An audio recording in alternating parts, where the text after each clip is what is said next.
ஒன்றிய அரசு மாநில அரசு இந்த ரெண்டும் மக்களுடைய பிரச்சனைகளை நிறைவேற்ற வேண்டும் என்று கோரிக்கைகளை முன்வைத்து இயக்கத்தை நடத்துகிறோம். ஒன்று ஒன்றிய அரசாங்கத்தை பொறுத்தளவில் ஒரு 11 ஆண்டு காலம் இந்தியாவை பால்படுத்தி இருக்கிறார்கள் எல்லா துறைகள்லையும். அதையும் அதே போல் தமிழ்நாடு அரசாங்கம் இப்போ 4 ஆண்டுகள் முடிந்துவிட்ட சூழ்நிலையில் மக்களுடைய சில அடிப்படையான பிரச்சனைகளை நிறைவேற்ற வேண்டும் என்று வலியுறுத்தியும் இதை நடத்துகிறோம். ஒன்று, ஒன்றிய அரசாங்கத்தை பொறுத்தவரை அதனுடைய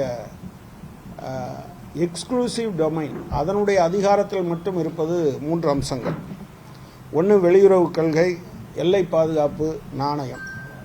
இந்த 3 அம்சங்கள்லையும் நம்ம மிகப்பெரிய தோல்வியை இந்த காலத்தில் சந்திச்சிருக்கோங்கிறது உங்களுக்கு தெரியும்.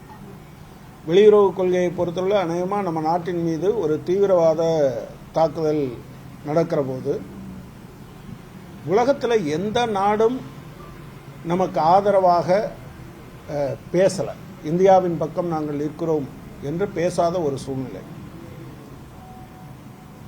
அதே போல் நீங்கள் பார்த்தீங்க அப்படின்னு சொன்னால் நம்முடைய அண்டை நாடுகள் எதுவுமே நம்மளோட நல்ல உறவில் இருக்கிறதா சொல்ல முடியாது. பாகிஸ்தானுக்கும் சீனாவுக்கும் நமக்கும் இடையில் நிறையா பிரச்சனைகள், எல்லை தாவாக்கள் உண்டு. ஆனால் நீங்கள் நேபாளமோ அல்லது பங்களாதேஷோ அல்லது இலங்கையோ அல்லது மாலத்தீவோ அல்லது ஆப்கானிஸ்தானோ நம்மளோட நெருங்கித்தான் இருந்தாங்க. ஆனால் இந்த காலத்தில் அவங்களோட எல்லாரோடவும் பிரச்சனை இருக்குது. இப்போ நீங்கள் இன்னைக்கு நிலைமையில் பார்த்தீங்கன்னா இலங்கையில் 102 தமிழக மீனவர்கள் சிறையில் இருக்காங்க. ஒரு 210 போட்டு தமிழ்நாட்டினுடைய போட்டு இங்கே சிறப்பிடிச்சு வச்சுருக்காங்க. இந்த மாதிரியான பிரச்சனைகள் தொடர்ந்து கொண்டே இருக்கு. எல்லை பாதுகாப்பு அப்படின்னு பார்த்தீங்கன்னா ஒரு 100 கிலோமீட்டர் கடந்த ஏப்ரல் மாதம் 22ஆம் தேதி அவன் ரொம்ப சாதாரணமாக ஒரு 100 கிலோமீட்டர் அல்லது கொஞ்சம் சுற்றி வந்தாங்கன்னா 300 கிலோமீட்டர் இந்த தூரம் இந்தியாவுக்குள்ளே வந்து தீவிரவாத தாக்குதல் நடத்திட்டு நம்ம இவ்வளவு அலர்ட் பண்ண பிறகும் அவங்கெல்லாம் இங்கே போயிருக்காங்களோ அல்லது நம்மளால் பிடிக்க முடியலை. ஸோ எல்லை பாதுகாப்பு என்பது ஒரு சீரியஸான பிரச்சனையாக இந்த காலத்தில் இருந்திருக்கு. அதே போல் நாணயம் சம்பந்தமான விஷயம் உங்களுக்கு தெரியும். நீங்கள் மன்மோகன் சிங் ஆட்சி காலத்தில் இப்போதைய பிரதமர் நரேந்திர மோடி அவர்கள் அப்போது பேசுகிற போது சொல்வார், நாணயத்தினுடைய மதிப்பும் ஐக்கிய முற்போக்கு கூட்டணியினுடைய வீழ்ச்சியும் ஒன்றோடு ஒன்று போட்டி போட்டு கொண்டு இருக்கின்றன. யார் முதலில் அதல பாதாளத்தை தொடுவார்கள் என்று தெரியாது ட்வீட்டே கூட போட்டிருக்கார். ஆனால் இன்னைக்கு ரூபாயினுடைய மதிப்பு மிகப்பெரிய அளவிற்கு அடிவாங்கி இருக்கு என்பதை நம்ம பார்க்குறோம். அதே போல் பண மதிப்பிழப்பு பிரச்சனை 2000 ரூபாயை பெரிய விஷயமா சொன்னாங்க. இன்னைக்கு நம்ம யார் கையிலையும் 2000 ரூபாய் புழக்கத்துக்கே வர்றதில்லைன்னு தெரியும். ஸோ அந்த 3 ஒன்றிய அரசாங்கத்தின் கையில் மட்டும் செயல்படுற இடத்த பார்த்தீங்கன்னா அது ஒரு பெரிய பிரச்சனையாக தான் இருக்குது. இன்னொன்று விலைவாசி உயர்வு, குறிப்பாக உணவுப் பொருட்கள், மருந்து பொருட்கள், அதே போல் எரிபொருள். இந்த விலைவாசி உயர்வு என்பது, குறிப்பாக எரிபொருள் விலை என்பது எல்லாவற்றிலும் பாதிப்பை ஏற்படுத்தும். அநேகமாக நீங்கள் $98 $60 குறைந்த பிறகும் கூட என்ன சொல்லி இதை நாங்கள் விலை கட்டுப்பாட்டை எங்கள் கையில் இருந்து எண்ணெய் கம்பெனிகளுக்கு கொடுக்கிறோம் என்று அரசாங்கம் சொல்லிச்சுன்னா, சர்வதேச சந்தையில் கச்சா எண்ணெய் விலை குறைந்தால் கட்டாயமாக பெட்ரோல், டீசல், சமையல் எரிவாயு விலையெல்லாம் குறையும் சொன்னாங்க. உங்களுக்கு தெரியும், எந்த விலையும் குறையலை, ஏறிக்கிட்டே இருக்கு அப்படிங்கிறது தெரியும். அநேகமாக அதே போல் மற்றபடி பார்த்தீங்கன்னா மருத்துவ பொருட்கள் இது எல்லாத்துக்குமே ஜிஎஸ்டியை தாறுமாறாக உயர்த்தியதன் காரணமாக மருத்துவ சேவைகள், மருந்துகள் இவற்றின் விலையும் தாறுமாறாக உயர்ந்திருக்கு. சாதாரண மக்கள் பயன்படுத்த முடியாத அளவில் இருக்குது. உணவுப் பொருட்கள், அநேகமாக சுதந்திர இந்தியாவில் உணவுப் பொருட்களின் மீது, அது அரிசியின் மீது, கோதுமையின் மீது ஜிஎஸ்டி வரி போட்ட ஒரே அரசாங்கம் இந்த அரசாங்கம் தான் என்பதை நம்ம மறந்துடக்கூடாது. இதனால் ஏழை எளிய மக்கள், நீங்கள் பொதுவாக நுகர்வு சம்பந்தமான கடந்த காலத்தில் நேஷனல் சாம்பிள் சர்வே தொடர்ச்சியாக எடுத்துக்கிட்டே இருப்பாங்க. அது ஒரு இண்டிகேட்டர். அது நாம் நம்முடைய மக்கள் சாப்பாடு எப்படி சாப்பிட்றாங்க, அதில் இந்த சாப்பாடுகளில் எதுக்கு முக்கியத்துவம் கொடுக்குறாங்க என்பதெல்லாம் பார்க்குறது, அது இந்த காலத்தில் நிறுத்தி வச்சுட்டாங்க. மற்றவர்கள் சொல்கிறத பார்த்தா இந்த உணவு நுகர்வு என்பது இந்த காலத்தில் குறைஞ்சிருக்குங்கிறத பார்க்குறோம். அதே போல் ஒரு பக்கம் மிகப்பெரிய பெருமை பேசிக்கிறாங்க, நாங்கள் ஜிடிபியில் 5வது இடம், உலகத்தில் பெரிய நாடுன்னு வச்சுக்கோங்க, நம்முடைய ஜிடிபி அப்படி தான் இருக்க முடியும். ஆனால் தனிநபர் வருமானத்தில் நம்ம 141வது இடத்துல இருக்கோம், பட்டினி குறியீட்டில் 105வது இடத்துல இருக்கோம், மகிழ்ச்சி குறியீட்டில் ரொம்ப பின்னால் 130வது இடத்துல இருக்கோம் என்கிற பிரச்சனையை நம்ம பார்க்க முடியுது. இது காரணம் என்னன்னு சொன்னால், இந்தியா வளர்ச்சி அடையலைன்னு சொல்ல முடியாது. ஆக்சுவலாக இந்தியா வளர்ந்துருக்கிறது, ஆனால் ஒரு இந்தியா வளருது, அந்த ஒரு இந்தியாவுக்காக ஒட்டுமொத்த இந்தியாவும் விலை கொடுக்க வேண்டியது இருக்குது. மேலே இருக்கக்கூடிய 1% பேருடைய சொத்து மதிப்பு இவங்க ஆட்சிக்கு வரும்போது 22% இருந்தது, இப்போது 40.1% மாறி இருக்கு. 1% பேர் 40% சொத்துக்களை வச்சிருக்காங்க. மேலே இருக்க 10% பேரை எடுத்துட்டீங்கன்னா 65% சொத்துக்கள் அவங்ககிட்ட இருக்கு. ஆனால் அதே சமயத்தில் ஏழை எளிய நடுத்தர மக்களாக இருக்கக்கூடிய கீழ்த்தட்டில் இருக்கக்கூடிய 50% பேருடைய சொத்து மதிப்பு என்பது 3% அளவுக்கு தான் இருக்கு. அதிகபட்சமாக ரொம்ப லிபரலாக சொல்றவங்க 4% இருக்குன்றாங்க. இவ்வளவு மோசமாக கடந்த காலத்தில் இந்த ஏற்றத்தாழ்வு என்பது இருந்ததே இல்லை. இன்னொரு பக்கம் பார்த்தீங்கன்னா, இந்தியா கிட்டத்தட்ட 65% இளைஞர்கள் இருக்கக்கூடிய நாடு, இளமை ததும்பும் நாடாக நம்முடைய தாய்நாடு இருந்து கொண்டு இருக்கிறது. ஆனால் இதில் இருக்கக்கூடிய படித்துவிட்டு வருகிற இளைஞர்களுக்கு வேலை வாய்ப்பு என்பது மிகப்பெரிய பிரச்சனையாக மாறி இருக்கு. அரசாங்கம் சொன்னபடியே கடந்த பட்ஜெட்டில் என்ன சொன்னாங்கன்னா, 78 லட்சம் பேர் வராங்க, 5 வருஷத்தில் நாங்கள் 4 கோடி பேருக்கு வேலை கொடுப்போம், அதுக்கு முதலாளிகளுக்கு மாத சம்பளத்தை தொழிலாளி சம்பளத்தை கொடுப்போம், 24 மாதம் 72,000 ரூபா அவங்களுடைய பிஎஃப் பணத்தை கொடுப்போம் அப்படின்னு முதலாளிகள் கையில் தள்ளிவிட்டாங்க. ஆனால் அரசை பொறுத்தளவில் ஒரு முன்மாதிரி வேலை அளிப்பவராக இருக்க வேண்டிய அரசாங்கம் ஒன்றிய அரசினுடைய பணிகளில் 9 லட்சம் வேலை வாய்ப்பு காலி பணியிடங்கள் இப்போதும் நிரப்பப்படாமல் இருக்கு. நீங்கள் ரயில்வேல பார்த்தீங்கன்னா கிட்டத்தட்ட 2,50,965 வேக்கன்சிஸ் இப்போதும் இருக்கு. அதில் பெரும்பகுதி வேக்கன்சி என்னன்னா 1,70,000 வரை பாதுகாப்பில், ரயில்வே பாதுகாப்பில் மட்டும் இருக்குங்கிறத பார்க்குறோம். ஆயுதப்படைகளில் 85,000 வேலை வாய்ப்புகள் நிரப்பப்படாமல் இருக்கு. இன்னொரு பக்கத்தில் பார்த்தீங்கன்னா இராணுவத்தில் 1,80,000 பேர், அதாவது கடந்த கோவிட் காலத்தில் இராணுவத்துக்கு ஆள் எடுக்கிறத நிப்பாற்றதா சொன்னாங்க, அதுக்கு பின்னால் எடுக்கவே இல்லைன்னு சொல்கிறாங்க. ஸோ இது ஒரு பக்கம் வேலையின்மை என்பது இந்த மாதிரி இருக்கிற போது காலி பணியிடங்களை ஒன்றிய அரசாங்கம் நிரப்பாமல் வைத்திருக்கிறது, இது சரியில்லை. நான் ஏற்கனவே சொன்னது மாதிரி இப்படி செல்வம் ஒரு பக்கத்தில் குவிஞ்சிக்கிட்டே இருக்கும்போது சாதாரண மக்கள் கையில் இருக்கக்கூடிய சேமிப்புகள் எல்லாம் குறைந்து கொண்டு இருக்கிறது. இதன் காரணமாக அவர்கள் வாங்கும் சக்தி குறைந்து கொண்டு இருக்கிறது. இதன் காரணமாக உற்பத்தி பொருட்கள் போதுமான அளவுக்கு உற்பத்தி செய்யாமல் இருக்காங்க. இதன் காரணமாக புதிய முதலீடுகள், உள்நாட்டு முதலீடுகளும் சரி அல்லது வெளியிலிருந்து நேரடி முதலீடுகளும் குறைஞ்சிருக்கு என்பதெல்லாம் நம்ம பார்க்குறோம். அதே போல் சில குறிப்பிட்ட பகுதியினர்னு பார்த்தீங்கன்னா தொழிலாளர்கள், நான் ஏற்கனவே சொன்ன மாதிரி வேலைக்கு ஆள் எடுக்கலை, அவங்க 12 மணி நேரம் வேலை நேரத்தை 12 மணி நேரமாக ஆக்கணும்னு சொல்கிறாங்க. பல பகுதிகளில் இப்போ உதாரணமாக பொதுத்துறை நிறுவனங்கள், ஒன்றிய அரசினுடைய பொதுத்துறை நிறுவனங்களில் 13 லட்சம் பேர் பிஜேபி ஆட்சி பொறுப்புக்கு வரும்போது நிரந்தர பணியாளர்களாக வேலை பார்த்தாங்க. இப்போ பார்த்தீங்கன்னா 9 லட்சம் பேர் இருக்காங்க. 13 லட்சம் என்பதில் கிட்டத்தட்ட ஒரு 11 லட்சத்துக்கு மேலே வேலை வாய்ப்பில் இருக்காங்க. ஆனால் என்ன பிரச்சனை அப்படின்னு சொன்னால், நீங்கள் நிரந்தர பணியாளர்கள் என்றால் நீங்கள் அதில் இடஒதுக்கீடு கடைபிடிக்கப்படும், பெண்களுக்கு வாய்ப்பு கிடைக்கும். ஆனால் முழுக்க முழுக்க கான்ட்ராக்ட், கேஷுவல், அவுட் சோர்சிங் என்கிற முறையில் அதை மாற்றிட்டு இருக்காங்க என்பதை பார்க்க முடியுது. ஒட்டுமொத்தமாக நீங்கள் நம்முடைய ஒரு உற்பத்தியில் சம்பளத்தினுடைய பங்கு என்பது ஒரு 3% ஓவராலாக குறைஞ்சிருக்குங்கிறத பார்க்குறோம். விவசாயிகளை பொறுத்தவரை நமக்கு தெரியும், ஒரு மிகப்பெரிய போராட்டத்தை அவங்க நடத்திட்டு ஓராண்டு காலம் நடத்துனாங்க. இப்போ தமிழ்நாடு அரசாங்கம் நெல்லுக்கு ஆதார விலையாக குவிண்டாலுக்கு 2,500 ரூபா அறிவிச்சிருக்கு. ஆனால் அதே சமயத்தில் ஒன்றிய அரசாங்கம் சமீபத்தில் சில பொருட்களுக்கு அவங்க சொன்னாங்க. ஆனால் அவங்க ஏற்கனவே முன்னர் சொல்லும்போது 1.5 மடங்கு விலை தருவோன்னாங்க. அப்புறம் 2022 ஆண்டுக்குள்ள விவசாயிகளுடைய வருமானம் ரெட்டிப்பாக்கப்படும் சொன்னாங்க. இடுபொருட்களுடைய விலை தாறுமாறாக உயர்ந்திருக்கு. அது உழுவதற்கான காசாக இருந்தாலும் சரி, அல்லது விதைகளுடைய விலையாக இருந்தாலும் சரி,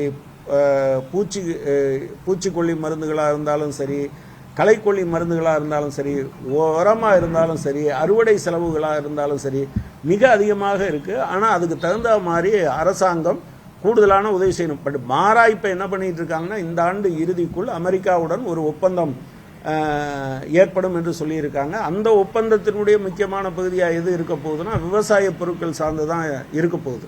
அப்போ நம்முடைய விவசாயம் மேலும் பாதிக்கப்படும் என்கிற நிலைமை இருக்கிறது. அதே போல் 100 நாள் வேலை, அநேகமாக இது ரொம்ப இடதுசாரி கட்சிகள் ஐக்கிய முற்போக்கு கூட்டணி அரசாங்கத்தில் இருந்தபோது மிகப்பெரிய போராட்டத்துக்கு பின்னால் கொண்டு வரப்பட்ட அதுதான் கிராமப்புற ஏழைகள் மக்களுடைய வாங்கும் சக்தியை அவங்களுக்கு வாழ்வாதாரமாக இருக்குது. ஆனால் நீங்கள் பார்த்தீங்கன்னா ஒன்றிய அரசாங்கம் உங்களுக்கு தெரியும், கடந்த ஜனவரி மாதம் 12ஆம் தேதி தமிழ்நாட்டினுடைய முதலமைச்சர் ஒரு கடிதம் எழுதியிருந்தார். நாங்கள் 1056 கோடி ரூபா பாக்கி இருக்குது, நீங்கள் கொடுங்க அப்படின்னு சொல்லி.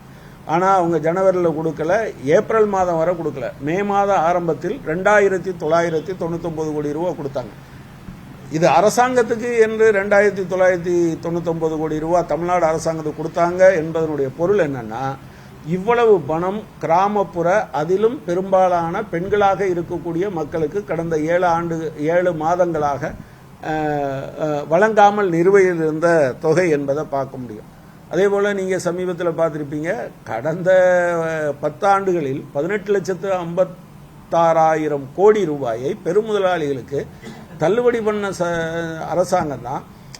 ஏழைகள் இந்த நகைக்கடன் கொண்டு போய் வச்சா அது பாட்டிக்கு பாட்டி வச்சிருந்த நகையாக இருக்கும். அதுக்கெல்லாம் பில்லை போய் தேட முடியாது. ஒரு 10,000 ரூபா வாங்குறது கூட அந்த பில்லை கொண்டு வாங்கன்னா எங்கே போவாங்க? ஒரு பெரும் போராட்டத்துக்கு பின்னால் தான் அவங்க நிறுத்தி வச்சாங்க என்பதை பார்க்குறோம். ரெண்டாவது, இந்தியாவில் கூட்டாட்சி தத்துவம் என்பது அது நல்லெண்ணத்தின் காரணமாக உருவாக்கப்பட்டதில்லை. இந்தியா மாதிரியான உணவு கலாச்சாரம், உடை கலாச்சாரம், பல்வேறு மொழிகள் பேசுகிறவங்க, வழிபாட்டு முறைகளில் மாறுபாடு இருக்குது.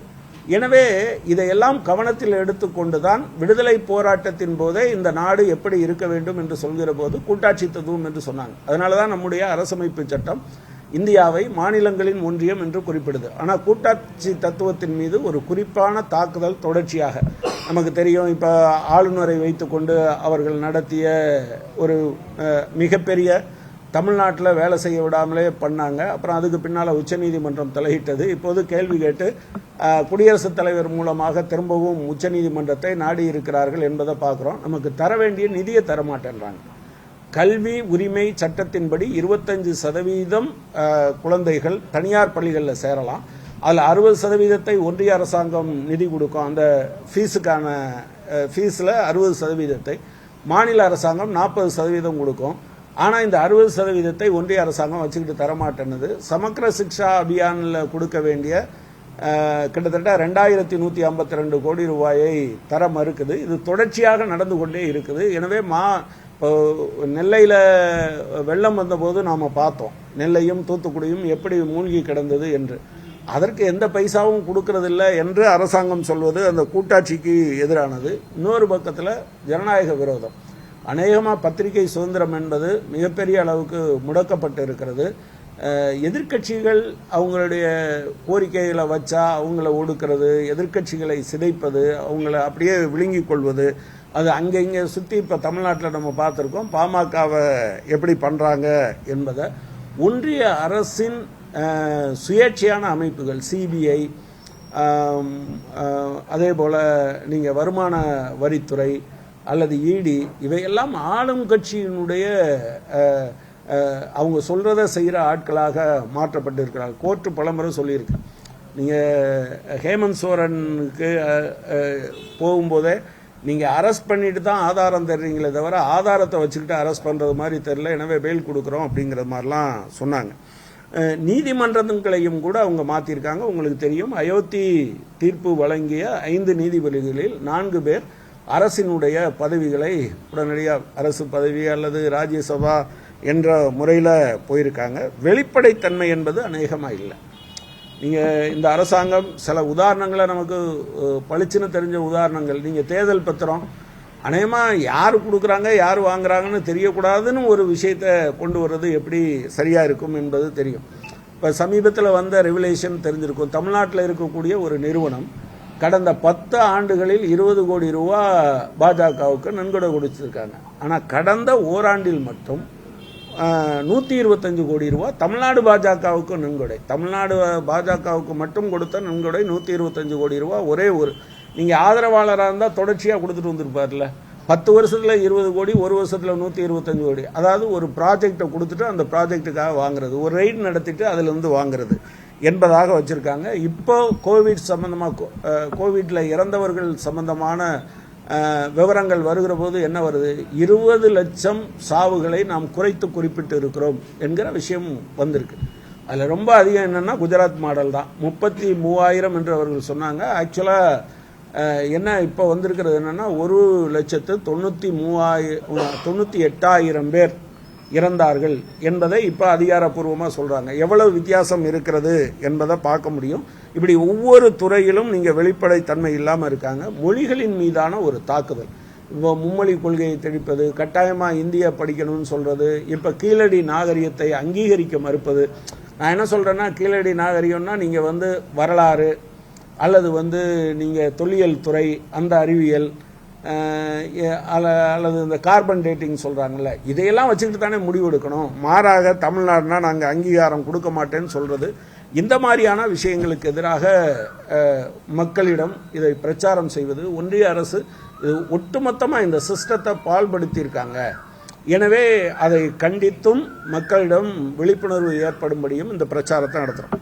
அதே போல் தமிழ்நாடு அரசாங்கத்தை பொறுத்தளவில் அவங்க இந்த காலத்தில் பல்வேறு விதமான நடவடிக்கைகளை புதிதாக கொண்டு வந்திருக்காங்க. அதையெல்லாம் மார்க்சிஸ்ட் கட்சி வரவேற்குது. ஆனால் அதே சமயத்தில் தமிழ்நாட்டில் நிறைவேற்றப்படாத ஏராளமான கோரிக்கைகளும் இருக்குது. அதெல்லாம் இந்த அரசாங்கம் வந்தோன்னு இல்லை, நீண்ட காலமாக இருப்பது. இப்போ நீங்கள் இந்த உங்கள் மாவட்டத்தில் மட்டும் நீங்கள் பார்த்தீங்கன்னா மடத்துக்கு சொந்தமான நிலங்கள் நிறையா இருக்குது. அது சில கோரிக்கைகள் இருக்குது. ஏராளமான மக்கள் வீட்டு மனை இல்லாமல் இருக்காங்க. வீடு கட்டின பிறகு பட்டா கிடைக்காம இருக்காங்க. இந்த மாதிரியான விஷயங்களை நீங்கள் நம்ம மாவட்டத்தில் நம்ம நாங்குநேரி தொழிற்பூங்கா வந்தது, மூலக்கரைப்பட்டியில் வரப்போகுதுன்னு சொன்னாங்க. முதலமைச்சரே அறிவித்தார். நம்ம இங்கே வந்திருக்க போது ஆயிரக்கணக்கான ஏக்கர் அவர் ஏற்கனவே இப்போ அறிவிச்சிருக்க திட்டம்னு பார்த்தீங்கன்னா கிட்டத்தட்ட 4,000 ஏக்கர் வரை, 4,000 ஏக்கருக்குள்ள 4,000 ஏக்கர் வரை நிலங்கள் தொழிலுக்காக கொடுக்குற போது சாதாரண மக்களுக்கு இப்போ வச்சிருக்கிறது என்ன வச்சுருக்காங்க, கிராமப்புறம்னா 3 சென்ட், நகர்ப்புறம்னா 1.5 சென்ட், மாநகராட்சி பகுதிகள்னா 3/4 சென்ட், இதுதான் அரசாங்கம் கொடுக்கிறது. அப்போ இதை கொடுக்க வேண்டும் என்ற போராட்டத்தை நடத்தி கொண்டு இருக்கோம். இப்போ சமீபத்தில் கூட நாம் அப்படி இங்கே சொன்னபோது எல்லா பகுதியிலும் இருந்து ஏராளமான மக்கள் அவங்க வீடற்றவர்களாக, வீடு கட்டுவதற்கு நிலமற்றவர்களாக இருக்கிறார்கள். அதை தமிழ்நாடு அரசாங்கம் ஒரு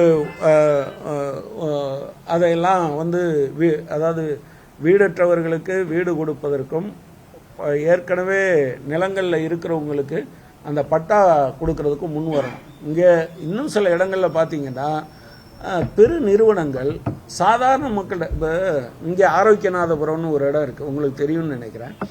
அங்கே விவசாய நிலம், ரயத்வாரி நிலம் ஏற்கனவே தனிநபர்களுக்கு பட்டா போட்டு கொடுத்துருக்காங்க. ஆனால் இப்போ ஒரு கம்பெனி ஆக்கிரமிச்சிட்டு தொடர்ச்சியாக டிஸ்டர்ப் பண்ணுது. இதில் போலீஸ் அநேகமாக தமிழ்நாடு முழுவதும் காவல்துறையினுடைய சில பகுதிகள் கிட்டத்தட்ட நீங்கள் சாதாரண மக்கள் கொண்டு போகிற கம்ப்ளைண்ட்டை எடுக்கிறது கிடையாது. அதை உடனடியாக நல்ல சரியான முறையில் விசாரிப்பது கிடையாது. சில போராட்டங்களுக்கு அனுமதி கொடுக்கறது கிடையாது. இப்போ அரிட்டாப்பட்டி விஷயம்லாம் எல்லாரும் பேசணும். அதில் போராட்டம் நடத்தின நீங்கள் வாலிப சங்க தோழர்கள் மீது இன்னும் வழக்கு அப்படியே இருக்குது. இப்போ பொள்ளாச்சி வழக்கு வந்துருச்சு. ஆனால் பொள்ளாச்சியில் நீங்கள் சிபிஐ வழக்கு வேண்டும் என்று போராடிய மார்க்சிஸ்ட் கட்சி தோழர்கள் மீது இன்னும் வழக்கு அப்படியே இருக்குது. அப்போ இந்த மாதிரியான விஷயங்களை எல்லாம் அது கைவிட வேண்டும் என்று கேட்டுக்கொள்கிறோம். அதே போல் சொத்து வரியோ குப்பை வரியோ இந்த மாதிரியான விஷயங்கள் ஒன்றிய அரசாங்கம் தான் நிர்பந்திக்குது. ஆனால் தமிழ்நாடு அரசாங்கம் வேறு சில விஷயங்களில் உண்மையிலே பாராட்டும்படியாக ஒன்றிய அரசாங்கம் இப்போ நீங்கள் சமக்கிர சிக்ஷா அபியானில் பணம் கொடுக்கலைன்னா மாநில அரசு அதை ஏற்றுக்கிட்டு தான் பண்ணுது.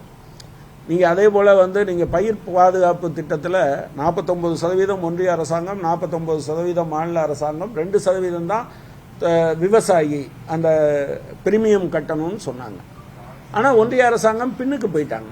அது நாங்கள் 49% கொடுக்க முடியாது, 25% தான் கொடுப்பேன்னு சொல்லும்போது மாநில அரசாங்கம் அதை ஏற்றுக்கிட்டு பண்ணுது. அப்போ வீட்டு வரி, குப்பை வரி, இந்த மாதிரியான விஷயங்களை கட்டாயமாக உயர்த்த வேண்டும் என்று ஒன்றிய அரசாங்கம் சொல்லுது. எல்லா மாநில அரசாங்கங்களையும் திரட்டி பல விஷயங்களில் தமிழ்நாடு முதலமைச்சர் அப்படி ஒரு முன்கை எடுக்கிறார். கூட்டாட்சி தத்துவத்தை சிதைக்காதீங்க என்கிற முறையில். ஸோ இந்த விஷயத்திலையும் எதிர்த்து ஃபைட் பண்ணணும். அதில் மாநில அரசாங்கம் கொஞ்சம் கூடுதலாக இந்த விஷயத்தை பண்ணணுங்கிறது. அதே போல் மின்கட்டணம் மக்களுக்கு அதுவும் ஒன்றிய அரசாங்கம் சொல்கிறதா. நீங்கள் ஒன்றை தெரிஞ்சுக்கங்க, மாநில அரசாங்கத்தோட ஃபைட் பண்ணுறோம். பட் ஒன்றிய அரசாங்கத்தை பொறுத்தவரை என்ன சொல்லுதுன்னா, எல்லா மாநில அரசாங்கங்களும் அவங்களுடைய மாநில மொத்த உள்நாட்டு உற்பத்தியில் 3% அளவுக்கு தான், மொத்த மாநில உற்பத்தியில் 3% அளவுக்கு தான் அவங்க வந்து கடன் வாங்க முடியும். அதுக்கு மேலே வாங்கணும்னா 0.25% கூடுதலாக வாங்க வேண்டும் என்றால் நீங்கள் வந்து மின்துறை சீர்திருத்தத்தை அமுல்படுத்துங்கன்றாங்க. மின்துறை சீர்திருத்தம்னா என்னன்னா, ஸ்மார்ட் மீட்டர் பொருத்துறது, இதை விநியோகத்தை தனியாருக்கு கொடுப்பது, உற்பத்தியை தனியாருக்கு கொடுப்பது என்கிற முறையில் அவங்க கொண்டு வராங்க. அதை தமிழ்நாடு அரசாங்கம் சில விஷயங்களில் எதிர்த்து நிற்கிது. ஆனால் அதே சமயத்தில் இந்த மாதிரியான சொத்து வரி, இந்த குப்பை வரி மாதிரியான விஷயங்களை அவங்க பண்ணணும். ஆணவ படுகொலைகளை தடுப்பதற்கு ஒரு சட்டம் இயற்ற வேண்டும் என்று நீண்ட காலமாக நாங்கள் சொல்லிட்டு வரோம். அதே போல் இயற்கை வளங்கள் சுரண்டப்படுவது, கொள்ளையடிப்பது என்பது பல இடங்களில் நடந்துகிட்டு இருக்கு. சிலர் சொல்கிறது மாதிரி மணலை அள்ளக்கூடாது அல்லது ஜல்லியை அப்படிலாம் மார்க்சிஸ்ட் கட்சி சொல்லலை. ஆனால் அதே சமயத்தில் இயற்கையின் சமநிலையை பாதிக்கிறது மாதிரியோ அல்லது உள்ளூரில் இருக்கக்கூடிய தொழில், விவசாயம், நீராதாரம் இவற்றை பாதிக்கிற மாதிரியோ நம்முடைய இயற்கை வளங்கள் கொள்ளையடிக்கப்படக்கூடாது என்பதை நாங்கள் வலியுறுத்துகிறோம். குறிப்பாக காவல்துறை அதனுடைய நடவடிக்கைகள் மிகப்பெரிய அளவிற்கு மோசமாக இருக்குது. இப்போ நேற்று கூட ஒரு பேரணி போகணுன்னா முடியாதுன்றாங்க. அது அசோக் நினைவு தினம், அதில் போர்டு வச்சுருந்தா அதை ஒருத்தர் வந்து காவல்துறை வந்து அவர் படத்தை எடுத்துருங்க, அசோக் படத்தை ஏன் வைக்கிறீங்க என்று கேட்குறாங்க. இதெல்லாம் சரியான நடைமுறைகள் கிடையாது. காவல்துறை என்பது சட்ட ஒழுங்கை பாதுகாப்பது அல்லது அதை ஒழுங்குபடுத்துவது என்பதனுடைய பொருள் என்னன்னா, சட்டம் தனி மனிதர்களுக்கு, குடிமக்களுக்கு கொடுக்கிற உரிமையை அவங்க வந்து அமுல்படுத்துறது தான். நீங்கள் ஊர் முழுவதும் ஊரடங்கு போட்டால் எந்த சட்டம் ஒழுங்கு பிரச்சனையும் வராது. அது சரியா? எனவே அது தவறான நடவடிக்கை என்கிற முறையில் இந்த 2 விஷயத்தையும் ஒன்றிய அரசு அதனுடைய கொள்கை நிலைப்பாடுகளிலிருந்து மாற வேண்டும். மாநில அரசு தமிழ்நாட்டு மக்களுடைய சில அடிப்படையான பிரச்சனைகள், நிறைவேற்ற வேண்டிய பிரச்சனைகளை தீர்ப்பதற்கு முன்வர வேண்டும் என்கிற முறையில் இந்த பிரச்சாரத்தை நடத்துகிறோம். இந்த மாவட்டத்தை பொறுத்தளவில் ஏற்கனவே சொல்லியிருக்காங்க, கிட்டத்தட்ட 1,00,000 வீடுகளை சந்திப்பது என்று முடிவெடுத்து கடந்த 10ஆம் தேதி எங்கள் மத்திய குழு உறுப்பினர் தோழர் கருமலையான் துவக்கி வைத்து அது தொடர்ச்சியாக நடந்துகிட்டு இருக்கு. 20ஆம் தேதி வரை நடக்கும் என்பதுதான் இந்த பிரச்சார இயக்கத்தினுடைய நோக்கம். வேற ஏதாவது? மத்திய அரசுல பொதுத்துறை நிறுவனங்கள் நிறைய வேலைவாய்ப்பு பாயிருக்குன்னு சொன்னீங்க. தமிழ்நாட்டை எடுத்துட்டா தமிழ்நாடு மின்சார வாரியத்திலே திருநெல்வேலி எடுத்துக்கிட்டீங்கன்னா 1500 போஸ்டிங் இருக்கிறது, வெறும் 200 பேர். இதே நிலைதான தமிழ்நாடு அரசாங்கத்தில் இதே நிலைதான இருக்கு. பொதுத்துறை நிறுவனம்னாலே வேலைக்கு ஆள் எடுக்கக்கூடாதுங்கிறதுல மத்திய அரசுல இருந்து தமிழ்நாடு அரசு மாறுபடுவதா தெரியலையே. இல்லை அந்த விஷயத்தை பொறுத்தளவில் நீங்கள் வேலையின்மையை பொறுத்தளவில் தமிழ்நாடு அரசாங்கத்தினுடைய அணுகுமுறையையும் நாங்கள் ஒன்றும் ஆதரிக்கலை. அதை எதிர்த்து அந்தந்த துறை வாரியாக போராடிட்டு இருக்கோம். நீங்கள் சொன்னீங்கல்ல, தமிழ்நாடு முழுவதும் கிட்டத்தட்ட இதில் மட்டும் ஒரு 56,000 காலி பணியிடங்கள் இருக்குது. போக்குவரத்து துறையில் அதே போல் அதை தனியாருக்கு கொடுக்கறது, அவுட் சோர்ஸ் பண்ணுறது, மாநில அரசு பணிகளில் கிட்டத்தட்ட 3,00,000 காலி பணியிடங்கள் இருக்குது. அதை நிறைவேற்றாமல் இருக்கிறாங்க. நகர்ப்புற உள்ளாட்சி அமைப்புகளில் நீங்கள் வந்து ஏற்கனவே அந்த ரிட்டையர் ஆகிற இடத்துல கான்ட்ராக்டில் தான் ஆட்களை போடுறாங்க. இதையெல்லாம் எதிர்த்து நாங்கள் போராடி கொண்டே இருக்கிறோம். பட் அடிப்படையான பிரச்சனை என்னன்னா, இப்போ ஒன்றிய அரசு ஒரு கொள்கையை முடிவை எடுத்து அமலாக்குது, மாநில அரசுகள் அதை நோக்கி போய்கிட்டே இருக்காங்க. அதான் நாங்கள் என்ன சொல்கிறோம் அப்படின்னா, மாநில அரசு ஒரு தனித்த கொள்கையின் அடிப்படையில் இப்போ தமிழ்நாட்டில் நீங்கள் வரும்போது இதையெல்லாம் இப்படி அமல்படுத்துங்க, இது எல்லாத்தையும் பல இடங்களில் அந்த போராட்டத்தை நடத்திட்டு இருக்கோமே. இப்போ கடந்த மே மாதம் மட்டும் 8000 பேர் ரிட்டையர் ஆகியிருக்காங்க. 8600 பேர், 8000க்கு மேலே ரிட்டையர் ஆகிறாங்க. ஒரு மாதத்தில் 8000 பேர் 8000 பேர் ரிட்டையர் ஆகிறாங்கன்னா நீங்கள் டிஎன்பிஎஸ்சி அதுக்கு தகுந்த மாதிரி ரெக்ரூட் பண்ணால் தானே. நீங்கள் 3000 பேர் 4000 பேர் 5000 பேர் ரெக்ரூட் பண்ணிங்கன்னா மீதி பணியிடங்கள் காலி பணியிடங்களாக தான் இருக்கும். எனவே அந்த விஷயத்தில் தமிழ்நாடு அரசாங்கத்தையும் நாங்கள் வலியுறுத்தோம். ஒருத்தரா 3 லட்சம் பேருக்கு நாங்கள் அரசு வேலை வழங்குவோம் நம்மளோட தேர்தல் வாக்குறுதி. அப்படி பார்த்தா ஒரு வருஷத்துக்கு கிட்டத்தட்ட ஒரு 75000 பேருக்கு மேல வேலை வாய்ப்பு கொடுத்துருக்கணும். அப்படி ஏதாவது கொடுத்துருக்காங்களா அந்த வேலை வாய்ப்புகள் எதுவும் தமிழகத்துல? இல்லை, புதிய வேலை வாய்ப்புகள் பல இடத்துல வந்திருக்குதான். அவங்க சில இடங்கள்ல நீங்க பாத்தீங்கன்னா அரசு வேலை, அவங்க சொன்னது 3 லட்சம் பேருக்கு அரசு வேலை வழங்கப்படும் சொல்லிதான் தேர்தல் வாக்குறுதிகள். இல்லை, 3 லட்சம் பேர் கொடுத்துருக்காங்கன்னு நான் நினைக்கல. ஆனால் அதே சமயத்தில் அரசு பணிகளுக்கு கடந்த காலத்தில் நிறுத்தி வச்சிருந்த பல இடங்களை எடுக்கிறாங்க. அது போதுமானது இல்லை. ஏற்கனவே இருந்த பணிகளையும் நீங்கள் அவுட்சோர்சிக்க விடுறது சரியில்லை அப்படிங்கிறதா எங்களுடைய தேர்தலுக்கு இன்னும் 10 மாதங்கள் தான் இருக்கக்கூடிய நிலை. நீங்க மத்திய மாநில அரசுகளை கண்டிச்சு 4 ஆண்டுகளுக்கு பிறகு தான் போராட்டம்ங்கிறது ஒரு மிகப்பெரிய அளவில் போராட்டம் மாநில அரசு கண்டிச்சுங்கிறது தான் கடந்து வாரீங்க. எப்படி இது அடுத்த கூட்டணியில் இருக்கக்கூடிய நிலை இது உங்களுக்கு பேக் ஃபயர் ஆகாதா? இல்லை, சந்திக்கக்கூடிய நிலையில நீங்க கூட்டணியில் இருந்துகிட்டே போராட்டம் அப்படிங்கிறது உங்களுக்கு ஒரு பேக் ஃபயர் ஆயிருந்ததா?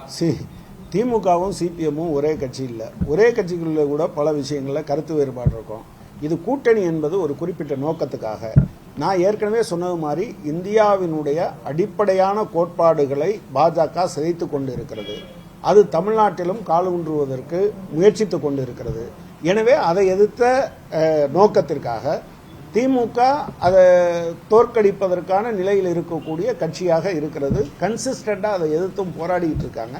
எனவே அவங்களோட இருக்கும். அதே சமயத்தில் சாம்சங்கில் அவங்களோட நாங்கள் உடன்படலையே. ஆனால் சாம்சங்கில் மற்ற எதுக்கு 86 காலகட்டத்தில் டிவிஎஸ் சுசுகி கம்பெனியில திமுக தொழிற்சங்கத்தை அங்கீகரிக்க முடியல. திமுக ஆட்சியில் இருக்கக்கூடிய கலைஞர் முதலமைச்சராக இருக்கும்போது எப்படி கூட்டணி கட்சியினுடைய உங்க தொழிற்சங்கத்தை அங்கீகரிக்கிறதுக்கோ அதற்கான உதவி எப்படி திமுக? இல்லை. அதாவது 2 விஷயம் நான் சொல்றது. நான் அதை எல்லாத்தையும் சொல்லி முடிச்சிடறேன். ஒன்று, அங்கீகரிப்பது சம்பந்தமான பிரச்சனை இல்லை.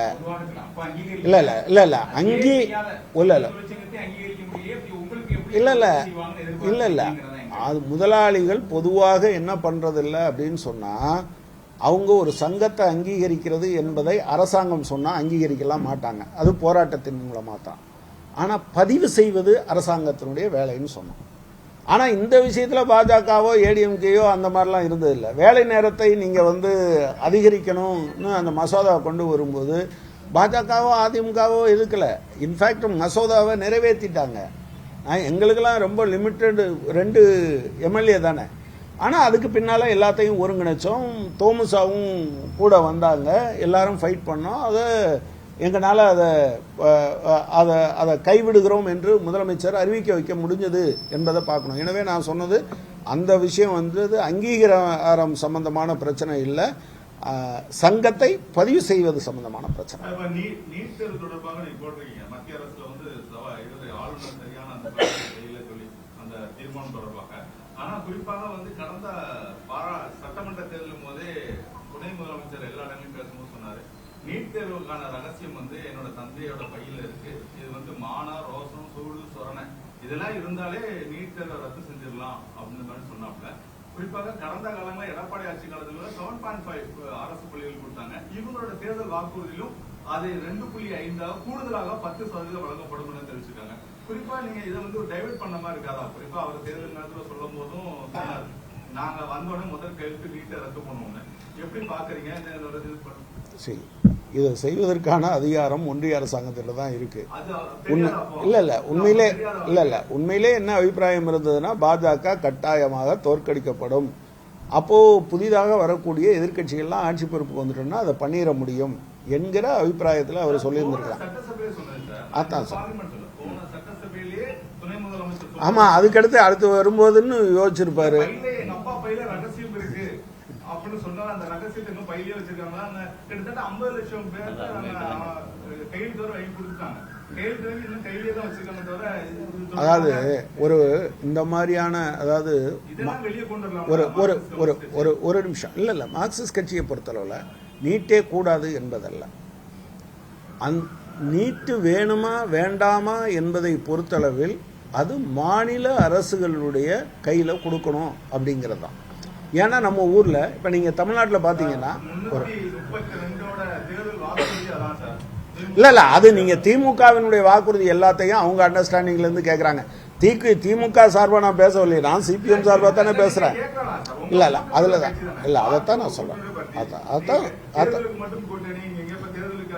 இல்லைங்க, நான் அதைத்தான் சொன்னேன். நான் கூட்டணியாக இருந்த போதும் வேலை நேரம் அதிகரிக்க வேண்டும் என்றால் அதை நான் ஏற்றுக்கொள்ள முடியாதுன்னு சொல்லியிருக்கேன். சாம்சங்கில் இதை பதிவு பண்ண மாட்டீங்கன்னா நான் முடியாதுன்னு சொல்லியிருக்கேன். இந்த ஊரில் போலீஸினுடைய நடவடிக்கைக்கு எதிராக எத்தனை போராட்டத்தை நடத்தியிருக்கோன்னு நீங்கள் பார்த்துருக்கீங்க. எனவே பிரச்சனை என்னன்னா, நீங்கள் எல்லாத்தையும் ஒரு ஆளுங்கட்சி அல்லது பிரதான எதிர்க்கட்சி இருக்கிறது மாதிரி எல்லாத்தையுமே, இதில் எங்களோட நிலைப்பாடு இதுதான். நீட்டை பொறுத்தளவில் அந்தந்த மாநிலங்கள், இப்போ நம்ம ஊருக்கு என்று பிரத்யேக தன்மை இருக்குது. ஒரு 5000 பேர் இருந்தால் ஒரு துணை சுகாதார நிலையம், 30,000 பேருக்கு ஒரு ஆரம்ப சுகாதார நிலையம், அதுக்கு மேலே தாலுகா தலைமை மருத்துவமனை, அதுக்கு மேலே மாவட்ட தலைமை மருத்துவமனை, மருத்துவக் கல்லூரி மருத்துவமனை, அதுக்கு மேலே ஸ்பெஷாலிட்டி ஹாஸ்பிட்டல், அதுக்கு மேலே இப்படி ஒரு ஸ்ட்ரக்சரை தமிழ்நாடு உருவாக்கி வச்சிருக்கு. இந்த மருத்துவ கட்டமைப்பை இதுக்கான எல்லா ஏற்பாட்டையும் பண்ணுறது யார் பண்ணுறா? ஸ்டேட் கவர்மெண்ட் தான் ஃபண்டிங் பண்ணும்.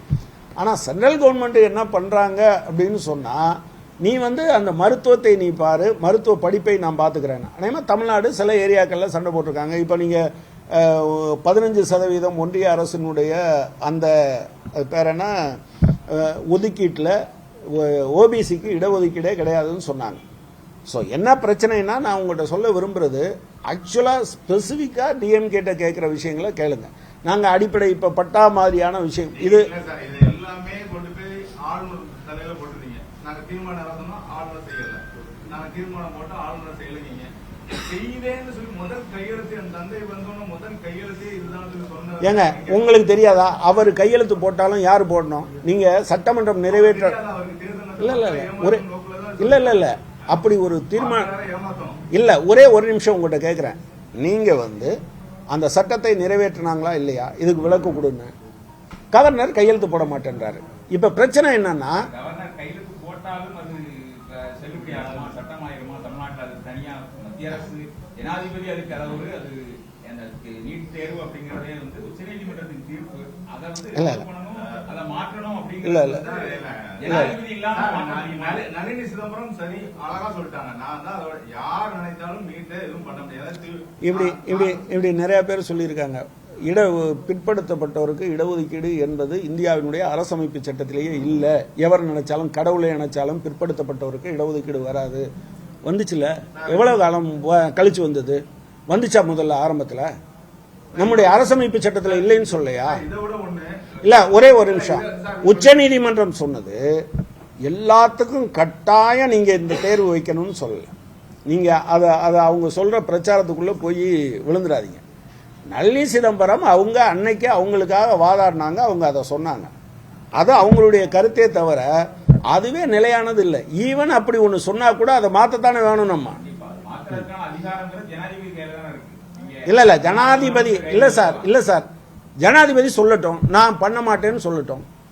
கவர்னர் கையெழுத்து போட்டு முடியாதுன்னு சொல்லட்டும். இப்ப நீங்க நேத்து வரை என்ன சொன்னீங்க? ஆளுநர் நினைச்சா எவ்வளவு காலம் வேணாலும் ஆகட்டும்னு சொன்னீங்கல்ல. உச்சநீதிமன்றம் என்ன சொல்லிச்சு? உன் கையெழுத்தே இல்லாம சட்டமாயிரும்னு சொல்லிடுச்சு. ஸோ இந்த டெவலப்மெண்ட் தான். ஒரு காலத்தில் என்ன சொன்னாங்க? நீங்க கவர்னர் சாட்டிஸ்ஃபை ஆனா போதும், சட்டமன்றத்தை கலைச்சிடலாம் அல்லது ஆட்சி அமைச்சிடலான்னு. பொம்மை கேஸுக்கு பின்னால்தான் அது என்ன வந்தது?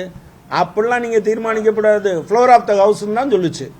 எனவே நான் என்ன சொல்றேன்னா, ஆளுநர் தேர்ந்தெடுக்கப்பட்ட ஒரு அரசாங்கம் ஒரு மசோதாவை நிறைவேற்றது, அது கையெழுத்து போட்டு கொடுங்க, அவங்க சொல்லட்டும், நீதிமன்றத்துக்கு போங்க, இந்த இது செல்லாதுன்னு.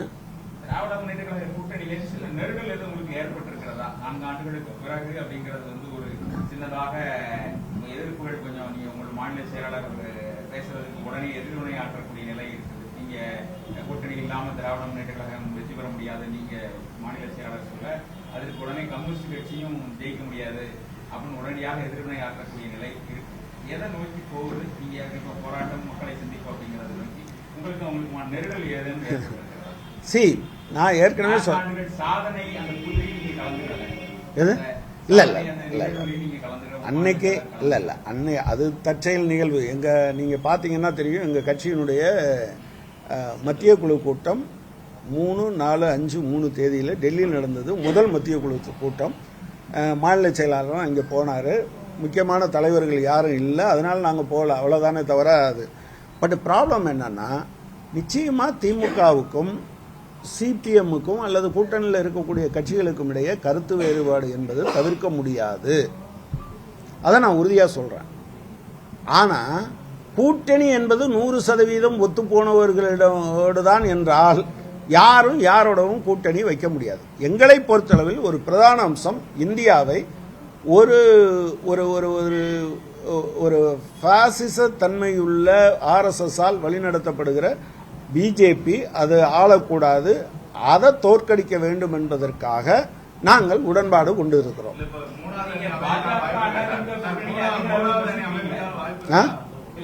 பாஜக அதிமுக கூட்டணிய அது பொருந்தாத கூட்டணி அப்படின்னு விமர்சிக்கிறீங்க. இப்ப உங்களுக்குள்ள ஒரு கூட்டு கருத்து வேறுபாடு தவிர்க்க முடியாது. அவங்களும் கருத்து வேறுபாடோட கூட்டணி அமைச்சுக்கலாம், தப்பு இல்ல தானே? இல்ல சரியில்லைன்னு சொல்லிட்டே இருக்கிறது சரிதானா?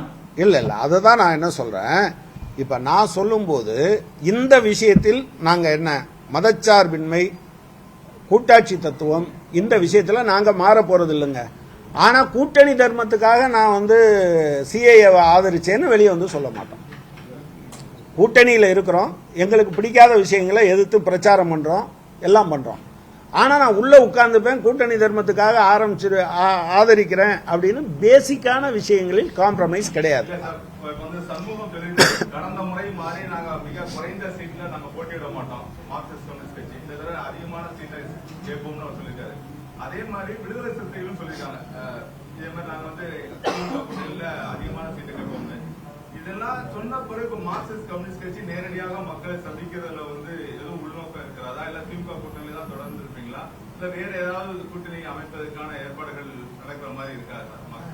ஒரே ஒரு விஷயம் தான், பிஜேபியை தோற்கடிக்கிறதுக்கு அதுக்கு எதிரான வலு. விஜய் நான் தனியா வர போறேன், நான் யாரோட கூட்டணி இல்லைங்காரு. குறிப்பா பாமகவும் இப்ப 2 பிளவா இருந்துட்டு இருக்கு. குறிப்பாக நீங்களும் இதே போல தொடர்ந்து இப்போ 6 மாசம் கிட்டத்தட்ட 4 வருஷமா எதுவும் பேசாத மார்க்சிஸ்ட் கம்யூனிஸ்ட் கட்சி இப்போ ஒரு இல்ல நீங்க 4.5 வருஷமா பேசலைன்னு சொல்லாதீங்க. நான் உங்ககிட்ட கேட்கிறேன், நீங்க சொல்லுங்க. வேலை நேர அதிகரிப்பு, பாஜகவும் அதிமுகவும் அமைதியா போனாங்க. நான் என்ன சொல்றேன், நீங்க நீங்க நீங்க ஒரு செய்றீங்க. இந்த மாவட்டத்தில் இந்த பக்கத்தில் இருக்கு சேர்ந்தாங்களும், உங்க எல்லாத்துக்கும் தெரியும் தானே. யார் போனா நீங்க சொல்லுங்க. அனகாபுத்தூர்ல குடிசைகள் அகற்றப்படுது, நாங்க போனோம். எடப்பாடி பழனிசாமி போனாரா, இல்ல பாஜக போச்சா? நான் என்ன சொல்றேன்னா, அடிப்படையான கோரிக்கைகளுக்காக நாங்க போராடுறோம். ஆனா நீங்க என்ன சொல்றீங்கன்னா, திரும்ப திரும்ப நீங்க நினைக்கிறது மாதிரி திமுக உங்களுக்கு கூட்டணிங்கிறது கூட்டணி இருக்கும், தேர்தலுக்கான கூட்டணியாக இருக்கும். 6 மாதமா ஒரு ஆண்டுகளுக்கு பிறகு மார்க்சிஸ்ட் கம்யூனிஸ்ட் கட்சியினுடைய முகம்ங்கிறது வேறு விதமா இருக்கும். இது கடந்த 5 ஆண்டுகளா அப்படிங்கிறது அது போன்ற சூழல் இல்லாத நிலை தான் மக்களே சொல்றாங்க, நாங்க சொல்லல, மக்கள் சொல்லக்கூடிய நிலை. இல்ல நீங்க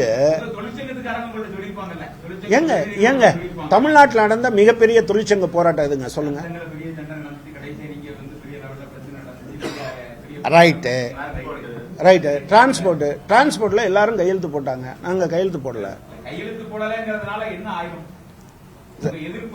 இல்ல நான் என்ன கேட்கிறேன், நீங்க சாம்சங்னா அதை தள்ளி வச்சிருங்கன்னு சொல்றீங்க. இந்த தொழிலாளிகள் விஷயத்துல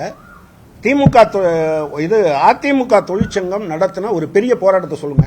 அது எதிர்க்கட்சிங்க, பெரிய போராட்டங்க. அதிமுக உண்டு இல்லைன்னு பாத்துருச்சு. ஒண்ணு சொல்லுங்க, நீங்க என்ன நினைக்கிறீங்கன்னா, நான் நினைச்ச ஒண்ணு நீ பண்ணலைன்னு மட்டும் தான் கேட்கறீங்களே தவிர, இவ்வளவு முக்கியமான விஷயங்களில் நடந்தாது.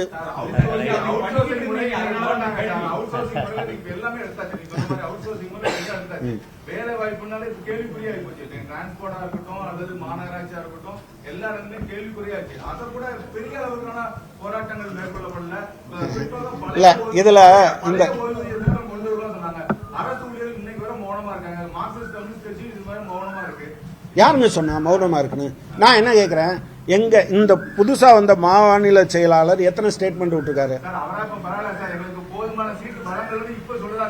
இல்லங்க நீங்க இல்ல நீங்க ஒன்ன சொன்னா இன்னொன்னுக்கு தாவுறீங்க. நான் என்ன கேக்குறேன்னா, சண்முகம் எத்தனை ஸ்டேட்மெண்ட் பழைய ஓய்வூதிய திட்டத்தை அமல்படுத்த வேண்டும்னு எத்தனை சொல்லியிருக்காரு? இல்ல நீங்க டக்குன்னு ஜம்ப் பண்றீங்க. இல்ல அவராவது சீட்டை கேட்கிறாரு சார்னு சொல்றீங்க. That is not fair. That is not fair. நான் என்ன சொல்றேன்னா, ஓய்வூதிய திட்டத்தை பழைய ஓய்வூதிய திட்டத்தை அமல்படுத்த வேண்டும் என்று சிபிஎம் இயக்கம் நடத்தியிருக்கு. தொடர்ச்சியா அரசாங்கத்தை வலியுறுத்தி இருக்கோம். நீங்க சொல்லுங்க, மற்ற கட்சிகளை சொல்லுங்க. அதிமுகவையோ பாஜகவையோ ஓய்வூதிய திட்டத்தை அமல்படுத்துங்கன்னு. இல்ல சரி, நான் என்ன சொல்றேன், நாங்க நடத்திருக்கோம்னு சொல்றேன். நீங்க என்ன சொல்றீங்கன்னா முன்ன மாதிரி இல்ல, ரிசல்ட் வர்ற வர நாங்க பல விஷயங்களை நடத்திருக்கோம். அப்ப ரிசல்ட் இல்லாம இருந்திருக்கு. அதைத்தான் நான் சொன்னேன். நீங்க பிற்படுத்தப்பட்டவருக்கு இடஒதுக்கீடுனா 32 வருஷம் வாச்சாத்தி கேஸ் நடத்திருக்கோம். ஆனா நீங்க 31வது வருஷம் வரை என்ன கேட்டிருப்பீங்க தெரியுமா? சார் நீங்க நடத்திருக்கீங்க, ரிசல்ட் என்ன சார்னு கேட்டிருப்பீங்க. அது அரசு அமைப்பு அப்படி இருக்கு, நீதிமன்றம் அப்படி இருக்கு. 32 வருஷம் ஆயிருக்கு. ஆனா 32 வருஷமும் ஒரு கட்சி 500 பேர் மட்டும் இருக்கக்கூடிய ஒரு கிராமத்துக்காக போராடிச்சு பாத்தீங்களா? அந்த வருஷம் முழுவதும் யாரும் கண்டுக்கல. பொதும்புல கிட்டத்தட்ட பெண் குழந்தைகள் பாலியல் வன்கொடுமைக்கு உள்ளாக்கப்பட்டாங்க. எவ்வளவு காலம் போராடணும் தெரியுமா? பத்திரிகையில போடல. ஆனா அது வந்த பிறகு ஒரு பத்திரிகை சென்டர் பேஜ்ல அந்த தீர்ப்பு முழுவதும் போட்டுச்சு. அந்த பத்திரிகைகிட்ட நான் கேட்டேன், ஒரு நாள் கூட நீங்க அனுப்பலையா? எங்கிட்ட கூட கேட்பாங்க, எங்க பத்திரிகை ஆட்களே கூட கேட்பாங்க. நம்ம பத்திரிகையிலேயே 20 பேரும் 30 பேருமா வாரம் ஆர்ப்பாட்டம் பண்ணிட்டு இருக்கமே, இது ஒரு விஷயத்தை தவிர வேற இல்லையா? அதுக்கு மட்டும் ஸ்பேஸ் கொடுங்க. அது முக்கியத்துவம் வாய்ந்தது. ஆனா உங்களுக்கு அது ஒரு ஸ்பைசியா ஜூசியா இருந்தா அது ஒரு ஹெட்லைன் கொடுக்கறதுக்கு சரியா இருக்கும். நான் சேந்தாகுளம் எத்தனை பேர், நம்ம சேந்தாகுளம் தெரியுமா எத்தனை? 126 குடும்பமா? 126 குடும்பம் இந்த மாவட்டத்தில். ஒட்டு மொத்தமா அந்த இடங்கள்ல இருந்தும் வீடுகள்ல இருந்து அனுப்பப்பட்ட போது சிபிஎம் தொடர்ச்சியா போராட்டம் நடந்தது. இப்ப அவங்க வீடுகளில் இருக்காங்க, நிலத்துல பயிர் செஞ்சுக்கிட்டு இருக்காங்க. ஆனா எனக்கு தெரிஞ்சு அதை தொடர்ச்சியா நடத்திக்கிட்டே இருந்தோம். அந்த ஊர்ல எங்களுக்கு கட்சியே இல்லை நாங்க போகும்போது. ஆனா நம்ம அதை பண்றதில்லை. ஒன்னு தெரியுமா, நான் இப்ப சொல்றேன், இந்த மாவட்டத்தில் உங்கள்கிட்ட எல்லாம் சொல்றேன், மடங்களுக்கு சொந்தமான 1 லட்சம் ஏக்கர் நிலம் இருக்கு. அதுல சாகுபடி செய்கிறவர்களுக்கு உரிய முறையில சட்டப்படியான பதிவோ இல்லாம அங்க இருக்கிறவங்க நினைச்சா வெளியேற்றிட்டு இருக்காங்க. அதுக்கான ஒரு பெரிய இயக்கத்தை நடத்தும். ஒரு பெரிய எத்தனாம் தேதி? நம்ம மார்ச் மாசம் 15. வேற ஒண்ணும் இல்ல. தூய்மை பணியாளரோட உட்கார்ந்து முதலமைச்சர் சாப்பிடுற மாதிரி 3 நாளைக்கு முன்னாடி பத்திரிகைகள் வருது. அவரோட பழைய படம் தான் இருந்தாலும் வந்துச்சு. கடந்த சட்டமன்ற தேர்தலின் போது கம்யூனிஸ்ட் கட்சியோட கொடியை ஏந்தி கொண்டு மாநகராட்சியில் உள்ள சுயோதி குழுமாக நியமிக்கப்பட்டுள்ள தூய்மை பணியாளர்லாம் கொடி பிடிச்சிட்டு கவுன்ல நிற்கும் போது தமிழக முதலமைச்சர் போகும்போது சொன்னாராம், நாங்களாம் ஒரு துப்புரவு பணியாளர்கள் இல்லப்பா, நீங்களாம் தூய்மை பணியாளர்கள், இந்த ஆட்சி வந்தோன்னே நிரந்தரம் செய்யப்படும் சொல்லி கிட்டத்தட்ட இப்ப சிஐக்கு தொடர்ந்து அதை போராட்டம் பண்ணிட்டு வராங்க. மாநகராட்சி முன்னாடி உட்கார்ந்து பல முறை கிட்டத்தட்ட திருநெல்வேலி மாநகராட்சி மட்டுமே 250 பேருக்கு மேலாக இன்னும் சுயோதி குழுவாக எடுத்து அதுக்கப்புறம் அதை கொண்டு போய் ஒரு ராமன் கோவில கொண்டு போய் ஒப்படைச்சிட்டாங்க. ஏன்னா ஒருத்தனை வேலைக்கு எடுக்கிறதே பெரிய விஷயம். வேலைக்கு வச்ச ஆளையும் எடுத்து ராமன் கோவில போய் ஒப்படைச்சிருக்காங்க. இன்னும் அது தொடர்பாக இன்னும் தொடர்ந்து போராட்டம் நடத்தி வராங்க. இந்த மார்க்சிஸ்ட் கம்யூனிஸ்டோட நிலைமை என்ன? அரசு வலியுறுத்தி இவர் தானே அதுக்கு தலைமை தாங்கினாரு. ஆமாம், நீங்க முதலாளித்துவ அமைப்பில் முதலாளிகளை பொறுத்தளவுல நீங்க 125 கோடி டொனேஷன் வந்து இல்ல. ஒரு நிமிஷம் சொல்றேன். ஆமா, இந்த அரசாங்கத்தோட போராடிட்டு இருக்கோம். நீங்க இங்க மட்டும் சொல்றீங்க, நாங்க தமிழ்நாடு முழுவதும் போராடி.